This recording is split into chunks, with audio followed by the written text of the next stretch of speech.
Hello everyone. Standard 12th में last video में हमने यहाँ पे हमारे जो सम नंबर 8 जो था 7 और 8 के था। आज के इस वीडियो में हम सम नंबर 9 एंड सम नंबर 10 करेंगे यहाँ पे।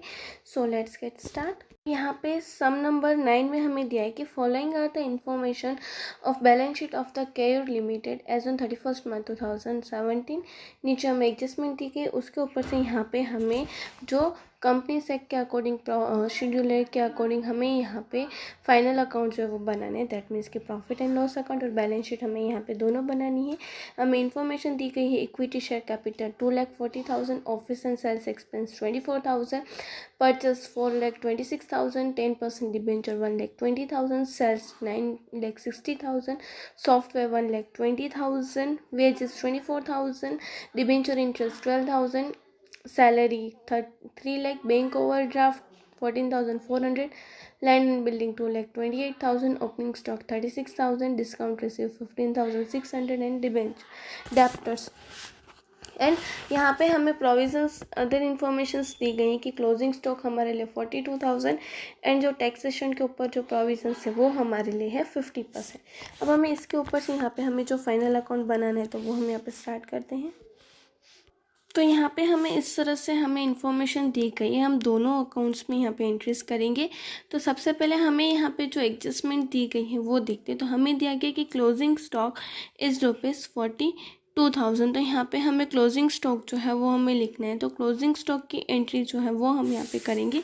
बैलेंस शीट में अदर करंट असेट्स में हम यहाँ पे इन्वेंट्री में लिखेंगे क्लोजिंग स्टॉक, अमाउंट दी गई है 42,000। और सेकेंड एंट्री यहाँ पे हमें इस तरह से करेंगे कि हमें यहाँ पे आप देख सकते हो कि balance sheet profit and loss account में आपको लिखा है चेंज इन स्टॉक, मतलब कि opening stock and closing stock में कितना चेंज है वो। तो हमें यहाँ पे हमारा ओपनिंग स्टॉक दिया हुआ है 36,000 एंड क्लोजिंग स्टॉक दिया हुआ है 42,000। मतलब कि यहाँ पे क्लोजिंग स्टॉक जो है वो हमारा कितना इंक्रीमेंट हुआ है 6,000 रुपीज़ जो है वो माइनस। दैट मीन्स कि यहाँ पे opening stock minus closing stock हमें करना चाहिए, बट यहाँ पे हमारा है -6,000। उसके बाद यहाँ पे प्रोविजन फॉर टैक्सेशन दी गई तो वो हम यहाँ पे लास्ट में करेंगे।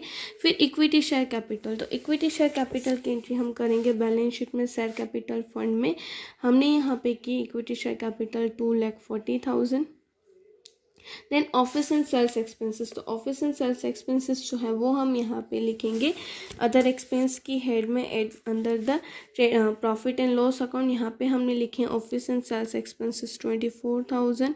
फिर परचेस हमने किया तो परचेस यहाँ पे हमने लिखा है 4,26,000।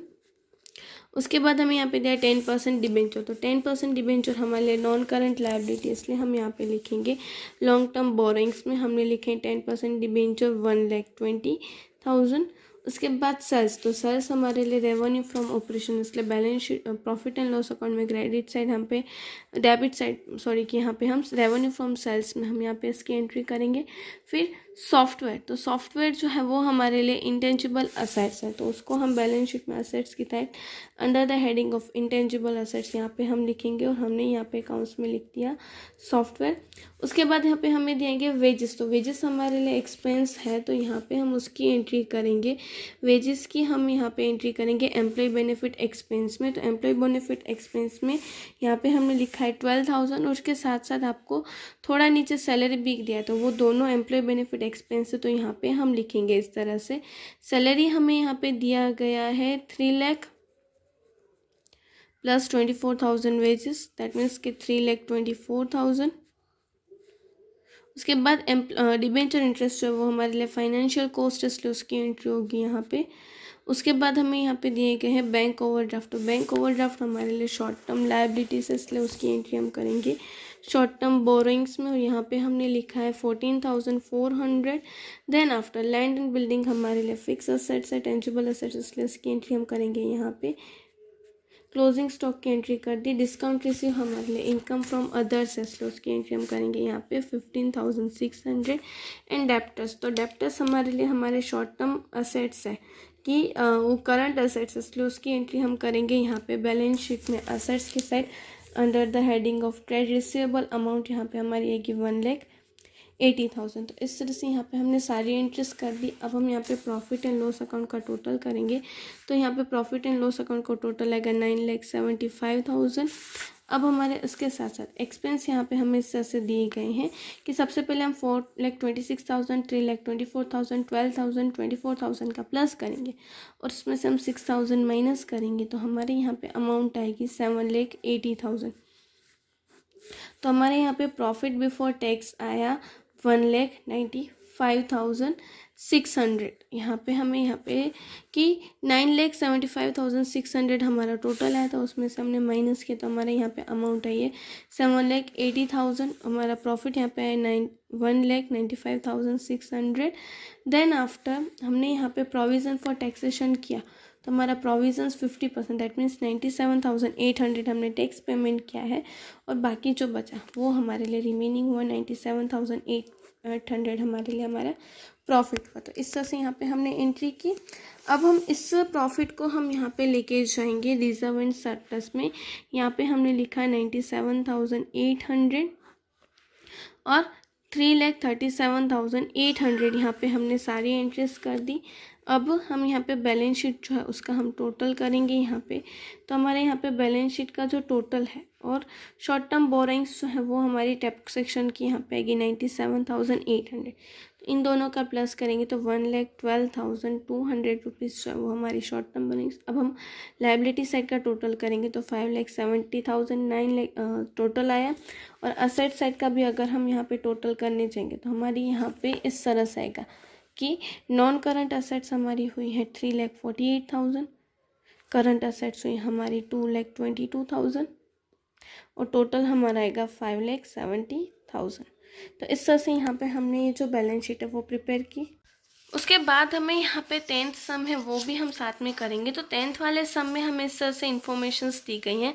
Sales 11,25,000, employ benefit expense 1,95,000, inventories 1,65,000, financial cost 26,250, security premium 60,000, assets 12 lakh, trade payables 90,000, equity share capital 7,50,000, trade receivable 60,000, other income 30,000, long term borrowing 5,25,000, cash and cash balance 90,000, depreciation 33,750, cost of goods sold 6 lakh, non current investment 2,10,000। तो इसके ऊपर से यहाँ पे हमें ये जो balance sheet and profit and loss account हमें प्रिपेयर करना है तो वो हम प्रिपेयर करते हैं।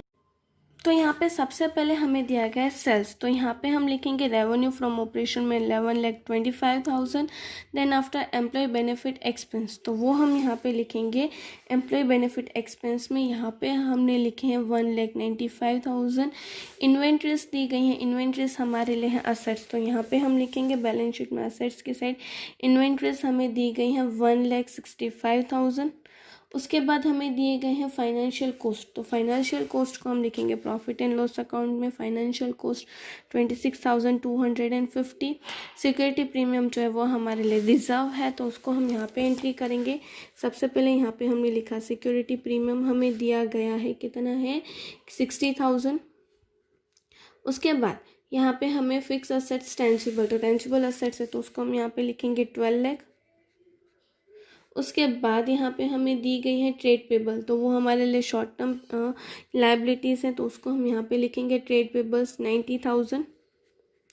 उसके बाद यहाँ पे हमें दिया गया है इक्विटी शेयर कैपिटल। तो इक्विटी शेयर कैपिटल हम लिखेंगे शेयर होल्डर्स फंड में, यहाँ पे हमने लिखी इक्विटी शेयर कैपिटल 7,50,000। उसके बाद ट्रेड रिसीवेबल हमारे लिए करंट असेट्स है तो उसको हम यहाँ पे लिखेंगे ट्रेड रिसीवेबल हमें दी गई है 60,000। उसके बाद हमें यहाँ पे दिए गए हैं अदर इनकम, तो वो आएगी प्रॉफिट एंड लॉस अकाउंट में। यहाँ पे हमने लिखा अदर इनकम हमें दी गई है 30,000।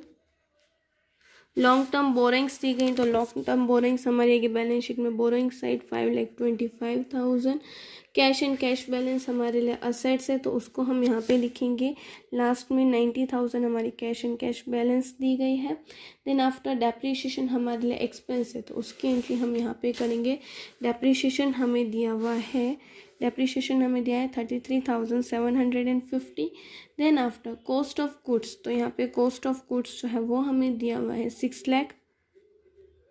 And other non current investments दिए गए, तो नॉन करंट इन्वेस्टमेंट की हम एंट्री करेंगे यहाँ पे 2,10,000। तो इस तरह से यहाँ पे हमने सारी एंट्रीज जो है वो कर दी। अब हम यहाँ पे सबसे पहले प्रॉफिट फाइंड करते हैं। तो प्रॉफिट एंड लॉस अकाउंट का टोटल हमने किया तो हमारा आया 11,55,000। उसमें से हमने हमारे यहाँ पे जो भी एक्सपेंस दिए गए, अदर एक्सपेंस हमें नहीं दिए गए, तो यहाँ पे हमने टोटल किया तो हमारा टोटल आया 8,55,000।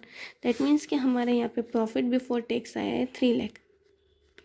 तो यहाँ पे प्रॉफिट बिफोर टैक्स हमें दिया गया 3 lakh rupees, provision for taxation हमें नहीं दिया गया। दैट मीन्स कि वही प्रॉफिट जो है वो हमारा नेट प्रॉफिट होगा। तो यहाँ पे हमारा प्रॉफिट आफ्टर टैक्स आया 3 लाख। अब इस प्रॉफिट को हम यहाँ पे लेके जाएंगे बैलेंस शीट में as a reserve and surplus में। यहाँ पे हमने लिखा प्रॉफिट 3 लाख, टोटल यहाँ पे आएगा 3,60,000। अब ये 3,60,000 प्लस 7,50,000 मतलब कि यहाँ पे आएगा 11,10,000। उसके बाद 5,25,000 and then short term provisions हमें नहीं दी गई, दैट मीन्स कि 90,000। तो यहाँ पे हमारा लायबिलिटी साइड का टोटल आएगा 17,25,000। अब इसी तरह से हम यहाँ पे असेट्स का टोटल करें तो 14,10,000 हमारी करंट फिक्स असेट्स, 3,15,000 हमारी non current assets, sorry current assets, and last में टोटल हमारे यहाँ पे आएगा 17,25,000। तो इस तरह से यहाँ पे हमने ये जो सारा सम है वो सॉल्व पे हमने 2 सम्स किए और हमारा यहाँ पे चैप्टर जो है वो कंप्लीट होता है। स्क्रीन पे आपको जो क्वेश्चंस दिखाई दे रहे हैं वो, और आज हमने जो 2 सम्स किए वो भी आपको आपकी नोटबुक में लिखने हैं। हम नेक्स्ट वीडियो में न्यू चैप्टर के साथ मिलेंगे, तब तक आपको ये दोनों सम्स है उसकी ज़्यादा से ज़्यादा प्रैक्टिस जो है वो करनी है। हम नेक्स्ट वीडियो में न्यू चैप्टर के साथ मिलेंगे। Thank you.